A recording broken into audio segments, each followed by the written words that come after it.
You read the message and immediately feel it. Tight chest, slight drop in your stomach. You read it again. Different tone this time. Now it means something else. So the question we're looking at today is, why is it that all we see in our world is the outcome of our idea about it? From the book, The Wisdom of the Universe. And the answer starts with, it's because our ideas about the things in our world are really outcomes of the thoughts we have about those things. The process of creation starts with thought, an idea, conception, visualization. Everything you see was once someone's idea. Nothing exists in your world that did not first exist as pure thought. And there can be no more victims and no more villains, only outcomes of your thought about a thing. So, if you want your life to truly take off, change your idea about it, about you. Think, speak, and act in alignment with the highest version you have of yourself. So what does this actually mean in human terms? Here's the core truth. You don't just experience life, you interpret it, and then live inside that interpretation. Let's get precise. An event happens, neutral, then you assign a meaning. Fast, automatic, usually based on past experience, identity, expectation. And that meaning becomes your reality. That's what the teaching is pointing to. Nothing exists in your world that did not first exist as thought.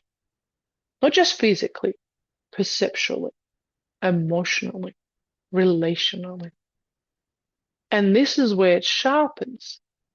There is no victims or villains, only outcomes of your thought about a thing. This does not deny impact. It reveals authorship, meaning what you make something mean shapes how you experience it and what you do next. This is what it looks like in real life. Someone doesn't reply. Old meaning, they are ignoring me, I did something wrong. New approach, you notice the thought, but you don't lock it in as truth. You continue your day, no spiral. Another moment, you get feedback. Old meaning, I am not good enough. New meaning, this is information. And you decide what to do with it without collapsing your identity. Another moment, plans change. Old meaning, this always happens to me. New meaning, this is what's happening. Simple. But it removes the story that keeps recreating the same experience. That's the shift. You are not pretending everything is positive. You're becoming precise about what is real and what you are adding. This does not mean everything is your fault. It means your interpretation is powerful and often unconscious. I had a moment with this. I read something and immediately felt that drop. That familiar thought. That didn't land well. I started building a whole narrative. Then I paused. And I asked myself, what's actually happened? Not the story, the fact. I received a message. That's it. Everything else was a meaning. So I stopped. Didn't respond immediately. I just let it settle. And when I came back, I responded clean. No defense, no projection, just with clarity. And the entire interaction shifted. Not because the situation changed, but because I didn't build a story around it. So let me leave you with this. What are you experiencing that is actually your interpretation? Let me read the last chapter. If you want your life to truly take off, then instead of experiencing the aftermath of your unconscious creation, change your idea about you.